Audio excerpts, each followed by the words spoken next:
I knew something was wrong the second I heard wedding music coming from my front yard at 7:12 in the morning. Because I don't own speakers, I don't host parties, and I definitely didn't invite 200 strangers to stand on the grass I spent 3 summers fixing by hand.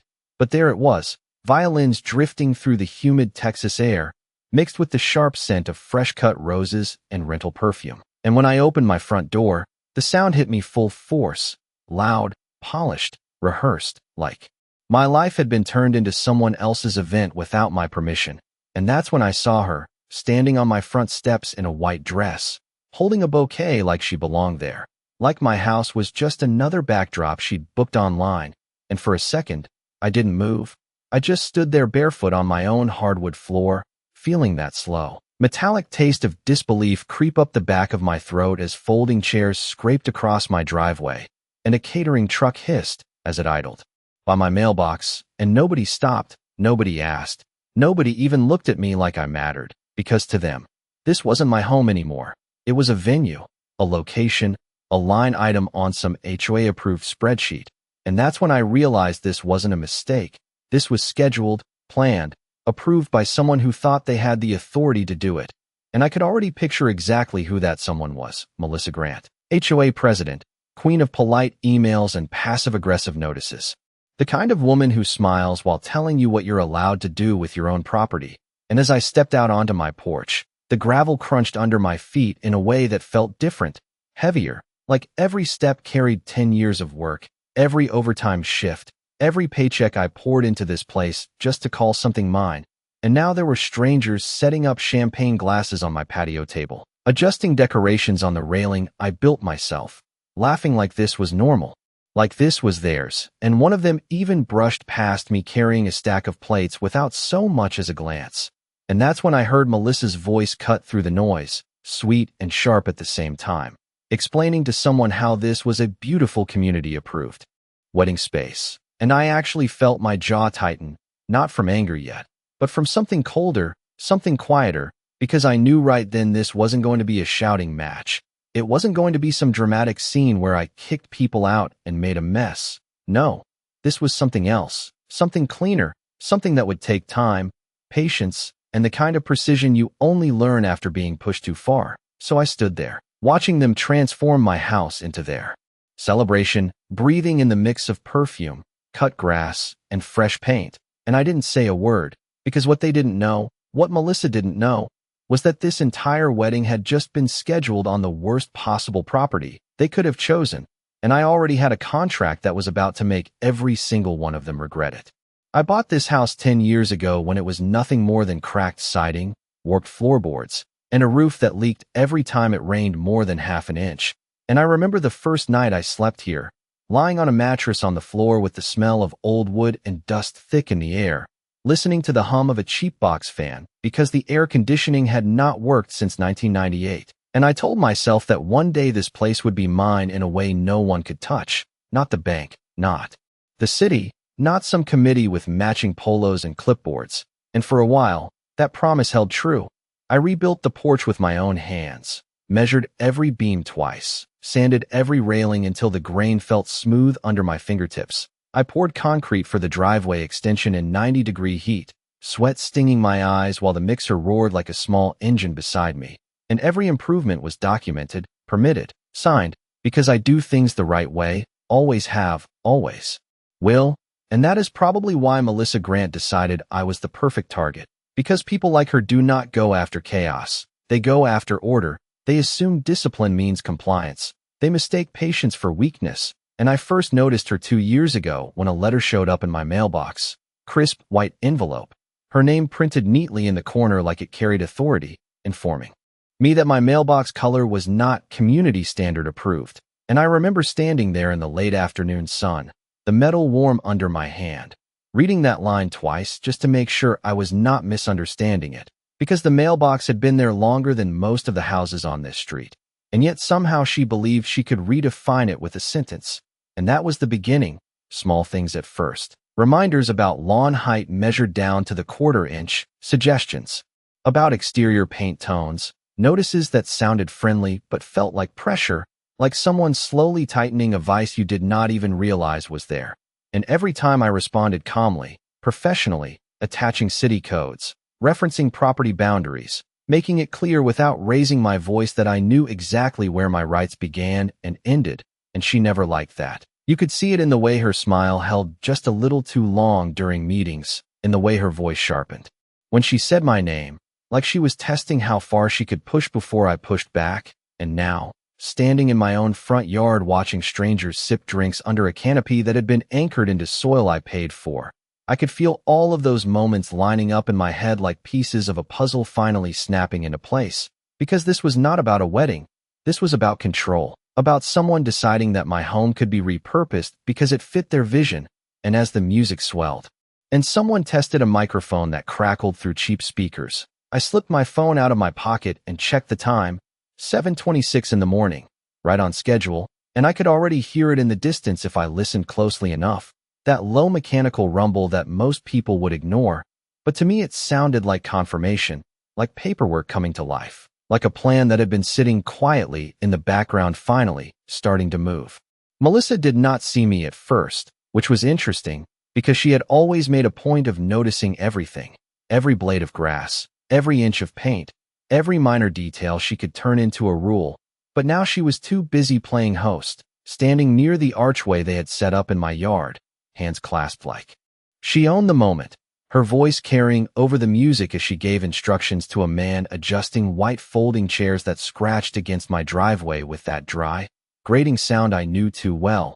And when she finally turned and saw me standing there, still, quiet, not reacting the way she probably expected, her smile flickered just enough for me to catch it, that brief hesitation before she smoothed it over again. Like nothing about this was unusual, like she had every right to be here.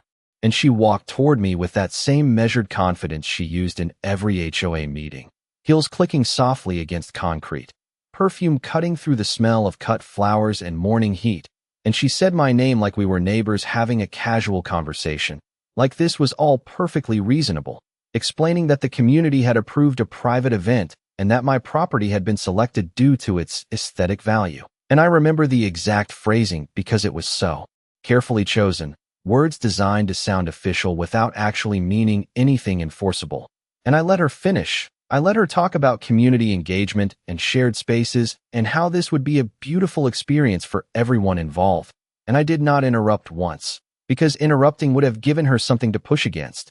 And instead, I just nodded slowly, feeling the sun starting to warm the back of my neck, hearing the low hum of generators powering equipment I never agreed to have plugged into my outlets. And when she finally paused, waiting for resistance, I asked her one simple question. I asked her to show me the signed authorization granting access to my property. And for a split second, just a fraction of a second, her eyes shifted, not enough for anyone else to notice, but enough for me, because I have spent years reading people on job sites, negotiating contracts, knowing when someone is standing on solid ground and when they're improvising, and Melissa was improvising. She gestured vaguely toward a stack of papers on a nearby table, something about HOA bylaws and community easements, but she did not pick anything up, did not hand me anything with my name on it, did not show a single document that transferred my rights to her or anyone else. And that was all I needed, because confirmation does not always come in the form of proof. Sometimes it comes in the absence of it. And as the music shifted into something softer and guests began taking their seats, laughing, adjusting dresses, checking their phones, completely unaware of the ground they were standing on, I felt that same calm settle in deeper, that quiet certainty that everything was about to move exactly the way it was supposed to. And I slipped my phone back into my pocket, glanced once more toward the street where that distant mechanical rumble was getting louder, closer now, steady and unmistakable.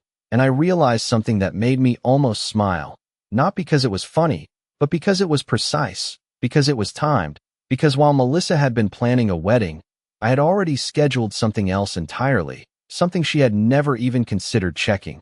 And in about a few minutes, every single assumption she made about control, about authority, about whose property this really was going to be tested in the most official way possible.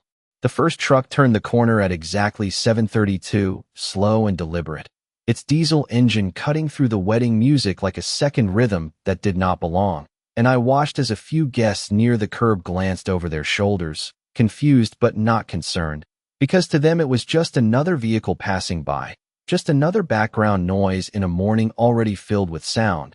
But I knew better. I knew that engine note, low and steady, the kind of controlled power you only hear on heavy equipment that moves with purpose. And right behind it came the second truck, larger, carrying weight you could feel in the way the pavement seemed to respond under its tires, a subtle vibration that traveled through the ground and up into the soles of my boots. And that was when Melissa noticed, her voice trailing off mid-sentence as she followed the line of sight of the guests now turning more openly, chairs creaking as people shifted, conversations dropping into murmurs, and I could see it happening in real time.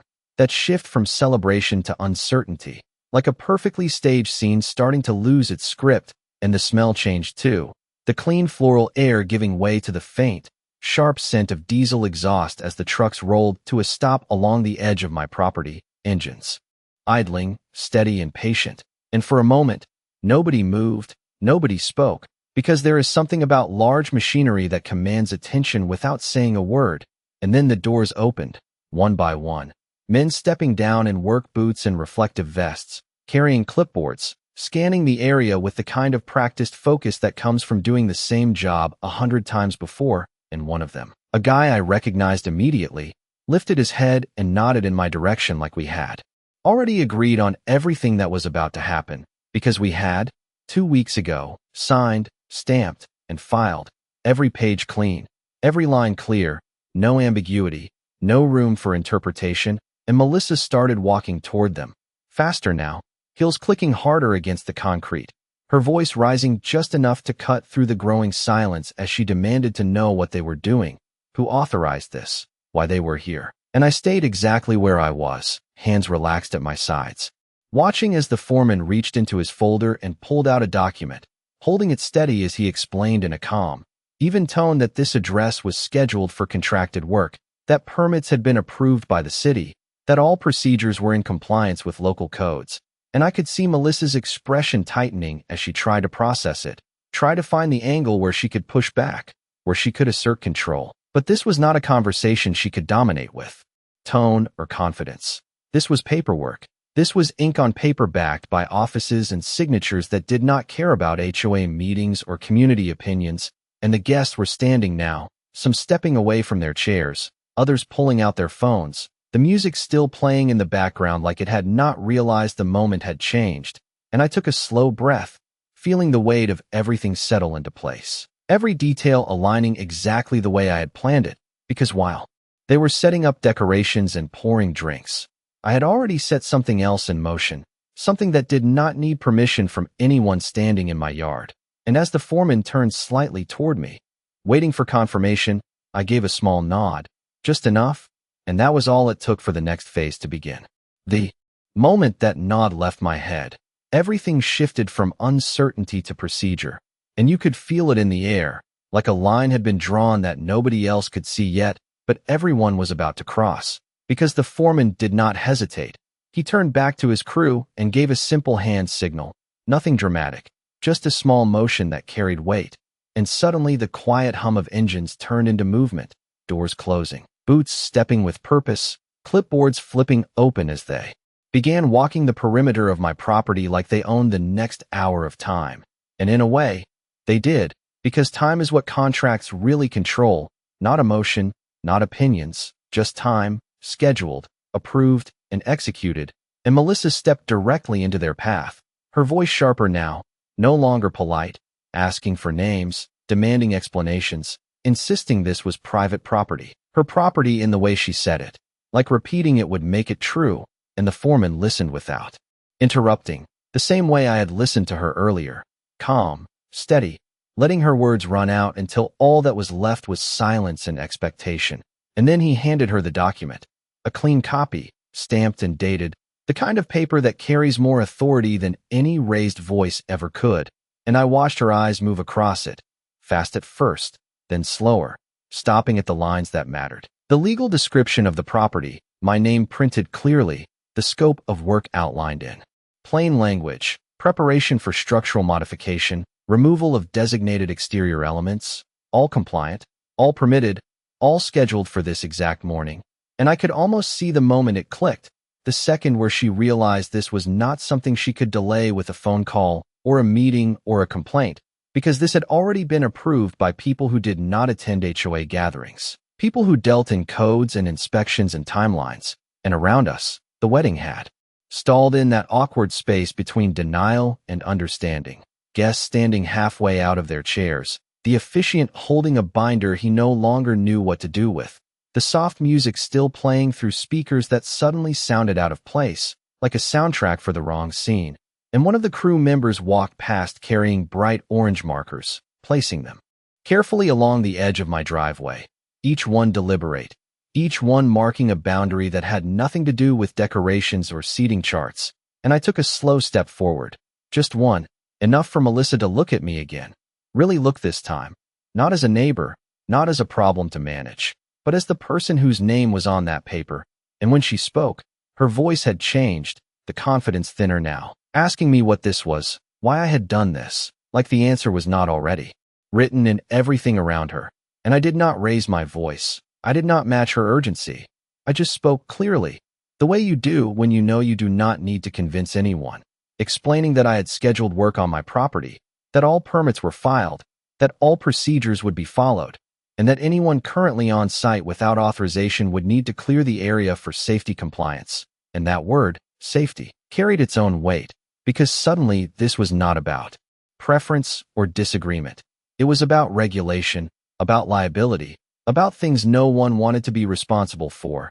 And you could see it ripple through the crowd, hesitation turning into movement as people began stepping back, gathering their belongings, looking toward the street like they were searching for direction. And through it all, the engines kept running, steady, patient, like they had all the time in the world. Because they did, and for the first time that morning, the space around my house started to feel like mine again. Not because I pushed anyone out, but because the truth had finally arrived in a form that could not be ignored. Melissa did not step back right away, and that was the last thing she had left, hesitation dressed up as authority, because she planted her heels into my driveway like she could hold the moment in place just by refusing to move, her voice rising again, sharper now, calling this unreasonable, disruptive, accusing me of sabotaging a community event. And for a second, some of the guests slowed their exit, drawn back in by the sound of conflict, by the idea that maybe this could still be argued, still be negotiated. But the crew did not react to her tone at all. They kept moving, placing markers, measuring distances, checking their notes, because their job was not to debate, it was to execute. And that difference was everything.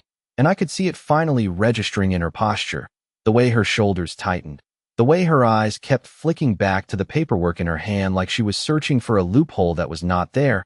And I took another step forward, closing the distance just enough that she had to focus on me again. And I explained it one more time, slower this time, not for emphasis but for clarity, that the work had been scheduled within full compliance of city regulations, that all access to the property was under my authority as the owner, and that any unauthorized event taking place here was already in violation before the first chair had even been set down. And as I spoke, one of the machines behind me let out a deeper mechanical rumble, not aggressive, just present, like a reminder that this was not theoretical anymore. This was active, this was happening, and the sound alone was enough to push the remaining hesitation out of the crowd. Because people understand machinery in a way they do not always understand law. They know when something is about to change physically, tangibly, in a way that cannot be undone by a conversation. And I watched as the officiant quietly closed his binder, as a few guests began helping move chairs off the marked areas, their movements quicker now, less confused, more urgent, and even the bride, still standing near the steps, lowered her bouquet slightly, looking around like she was trying to reconcile the plan she had been promised with the reality unfolding in front of her.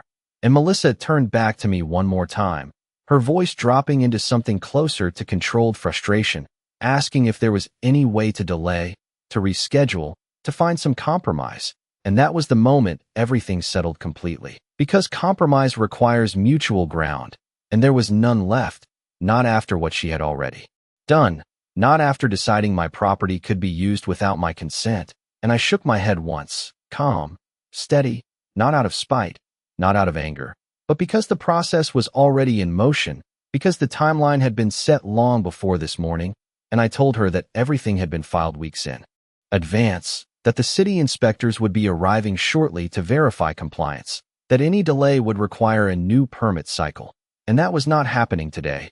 And the words hung there for a second, heavier than anything she had said all morning, because they were not emotional, they were final. And as the crew continued their work, as the last of the decorations were quietly being taken down or carried away, as the music finally stopped mid-song, leaving only the steady hum of engines and the distant sound of traffic beyond the neighborhood, I stood there and felt something I had not felt since I first bought this place, a kind of quiet ownership that does not need to be defended out loud, because it is already written, already signed, already recognized by the systems that matter. And in that moment, the entire scene shifted from something that had been forced onto my property into something that was being restored to it, not through confrontation, not through chaos, but through the simple fact that the right process, followed correctly, always arrives exactly when it needs to. By 7:45, the yard no longer looked like a wedding. It looked like something halfway undone, like a scene that had been carefully built and then quietly abandoned, chairs stacked unevenly near the curb, white fabric draped over railings now hanging loose in the breeze, the faint smell of champagne mixing with diesel and cut grass. And the contrast was almost surreal, because just minutes ago people were laughing, adjusting ties, taking photos, and now they were standing in small clusters near their cars, voices low, uncertain, like they were trying to decide how to explain what just happened.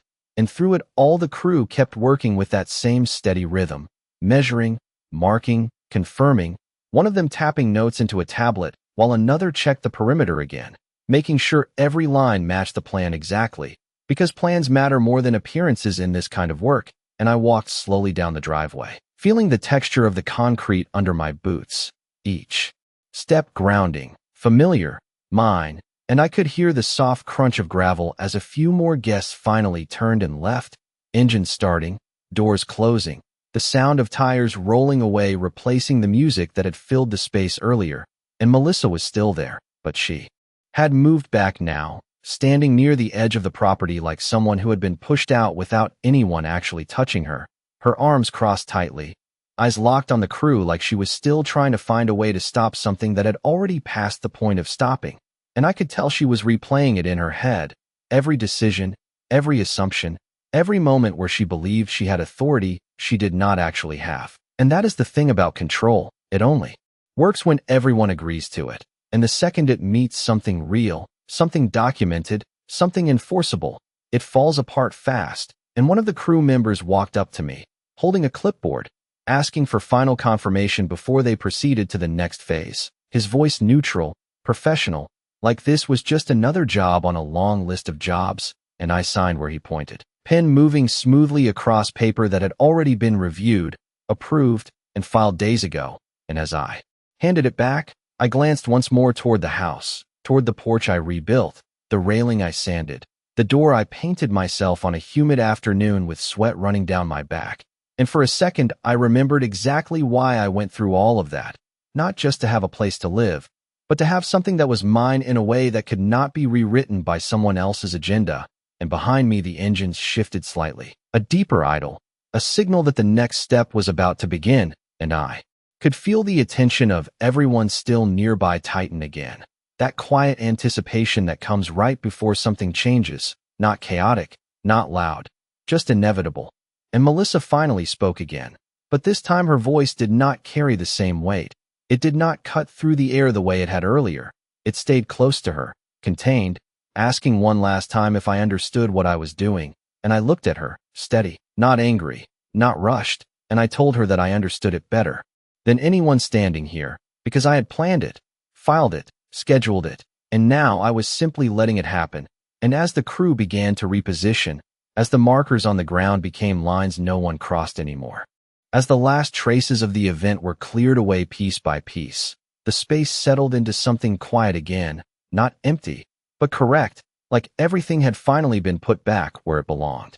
The first piece to move was the arch, that tall white frame they had anchored into my lawn, wrapped in fabric and flowers that still smelled fresh, still looked like they belonged in a magazine. And two crew members stepped in without hesitation, carefully unfastening the supports, lifting it in a controlled motion like they had done this 100 times before. No rush, no wasted movement, just precision, and the moment it cleared the ground, you could feel the entire illusion break, because that arch had been the center of everything, the place where vows were supposed to be spoken, where photos were supposed to be taken, and now it was just another object being removed from a space it never should have been in, and the guests who had lingered finally started to drift further back, creating distance, because once something physical starts changing, people understand that the moment is over, that whatever was supposed to happen is not happening anymore, and I stood there watching it all unfold with that same steady calm, the kind that comes when you know every step has already been accounted for, every outcome already considered, and the foreman walked over again, checking his watch, confirming the next stage, his voice low, professional, asking if the access points were clear, and I glanced around, taking in the scene, the chairs now stacked, the catering staff quietly packing up trays, the faint clatter of glassware being collected, and I nodded once, because there was nothing left in the way, nothing left that had a right to be there, and behind us one of the machines adjusted position, its engine deepening slightly, not aggressive, just ready, like a tool waiting for instruction, and Melissa had gone silent now, completely silent, standing off to the side with that same tight posture, but there was no more argument left in her, no more authority to project, because everything she had relied on had already been overridden by something she could not control, and I could see it in her eyes, that realization settling in, that this was not about winning or losing anymore. This was about being wrong in a way that could not be undone, and the bride had stepped away too, standing near the sidewalk with a few relatives, her dress catching the morning light, looking out of place now, like a scene that had been cut from the story it was meant to belong to, and the air itself felt different, quieter, cleaner, the earlier mix of perfume and music replaced by the steady, grounded presence of work being done, of a plan being executed exactly as intended. And as the crew continued, removing, clearing, resetting the space piece by piece, I felt that same sense of alignment settle deeper, because this was never about making a scene, never about raising my voice or proving a point in the moment. It was about letting the right process play out fully, letting the truth show itself without needing explanation. And when the foreman gave the final signal to proceed, I took a slow breath, the kind you take when something reaches its inevitable point. And I realized that everything leading up to this had been quiet on purpose, because real control does not announce itself. It arrives exactly when it is scheduled to, and by the time anyone notices, it is already too late to stop it.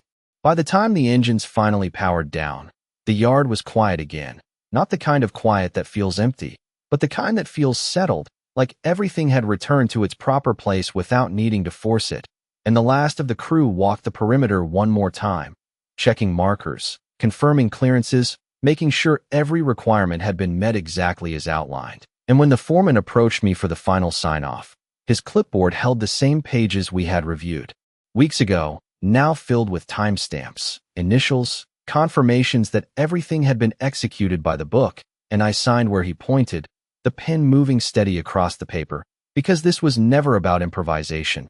This was about preparation, about knowing that if you follow the right process long enough, it will eventually speak for you. And as he handed me my copy, I folded it once and slipped it into my pocket, feeling the weight of it against my side, light but definitive, like a quiet reminder that ownership is not something you argue. It is something you document. And around us the last vehicles were pulling away, guests leaving in small groups, their conversations low, their expressions still trying to catch up to what had just happened, and the bride stepped into a waiting car without looking back, the white of her dress disappearing behind tinted glass, while the caterers loaded their final bins, metal clinking softly as they closed up, and within minutes, the street that had been crowded was open again, sunlight stretching across the pavement, nothing left but faint impressions in the grass, where chairs had been and a few scattered petals caught in the corners of the porch. And Melissa stood there a moment longer than everyone else, her posture no longer rigid, just still, like she was standing in the space where something had unraveled and she had no way to pull it back together.